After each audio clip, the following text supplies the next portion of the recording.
नमस्कार दर्शक बंधु, आज आम आलोचना करवा चिनाबादाम फसल में लगुवा पोक एवं से किपरि नियंत्रण करा तेणु आज आम आलोचना करने पूर्व मोर समस्त चाषी भाई भौणी मान अनुरोध जो मैंने इस चैनल को सब्सक्राइब करना दयाकोरी सब्सक्राइब कर दिंतु।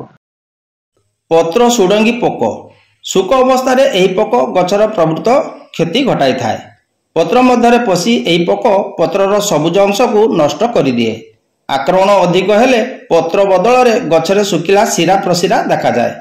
पत्र रे ठाए ठाए कागज परी धला और पतला हो जाए। 2 ରୁ 3टी कोण पत्र एक संगे बांधी हो जाए और सेथिरे पोक मलत्याग करिथाए। परिचालना एकर प्रति 400 मिलीलीटर प्रोफेनोफॉस 50% ईसी किंबा 400 मिलीलीटर क्विनालफॉस 25% ईसी किंबा 80 मिलीलीटर स्पिनोसाड 45% एससी को 200 लीटर पानी रे मिसाई सिंचन करंतु। पत्र उकुणी पोक यह एक शोषक जातीय कीट, देखा खूब छोट, अति कोमल, अति छोट और यार एक जोड़ा पक्ष थाए। एमाने खली नथिबा पत्र तले रहंती। उभय पूर्णांग और अर्भक पत्रु रस शोषी खाई थांती।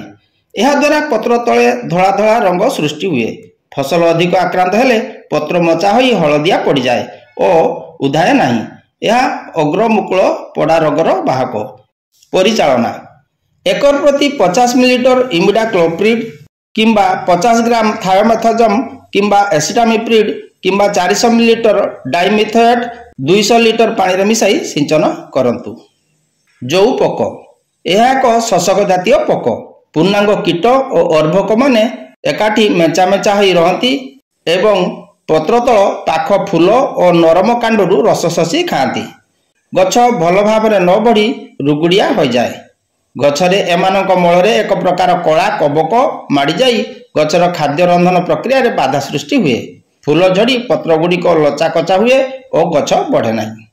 परिचालना एकर प्रति 40 ग्राम थायोमेथाजम 25% WG किंबा 400 ग्राम ऑक्सीडिमेटन मिथाइल 25% ईसी किंबा 50 मिलीलीटर इमिडाक्लोप्रिड 17.8 SL को 200 लीटर पानी रे मिसाई सिंचन करंतु।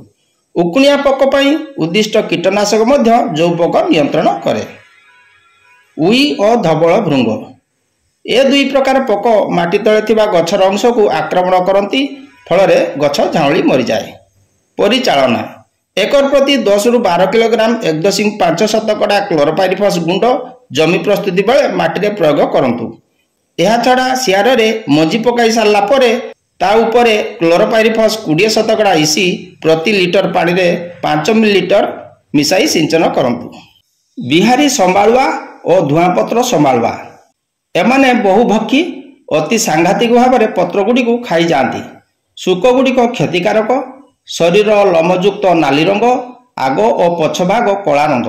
यही पोक पहाड़िया अंचल और नदी पठारे हेउथिबा चिनाबादामर विशेष क्षति करिथांती। एमाने प्रथमे गछर सबुज अंश को खाई जाती एवं परवर्ती अवस्था रे पत्र और कौलिया अग को संपूर्ण रूपे नष्ट कर दियंती। एमाने गोटे कियारी रु अन्य कियारी को चली जाती। एही पोकर सुक अवस्था चिनाबादामर प्रभुत्व क्षति करिथाए। एमानक आक्रमण द्वारा गछर पत्र संपूर्ण भावे थुंटा हो जाए।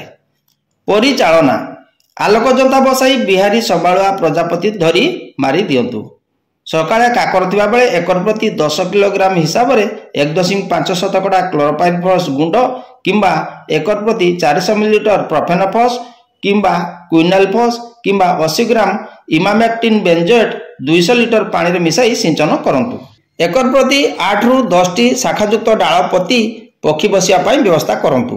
संध्या समय हेक्टर प्रति SLNPV 250 सुक समतुल्य सिंचन करंतु। एकर प्रति 400 मिलीलीटर प्रोफेनोफॉस, क्विनालफॉस, क्लोरोपाइरिफॉस किंबा 120 ग्राम डाइफ्लुवेनजुरन 25% WP 200 लीटर पानी रे मिसाई सिंचन करंतु। आज आम आलोचना कले चिनाबादाम फसल रे पोक एवं सेमानंकु नियंत्रण करिवार उपाय। आगु को आम आलोचना करवा चिनाबादाम फसल रे रोग विषय एवं रोग को दमन करिवार उपाय विषय। तेणु आज एतिकी पुणी देखा आसंता भिडियो रे। नमस्कार, धन्यवाद।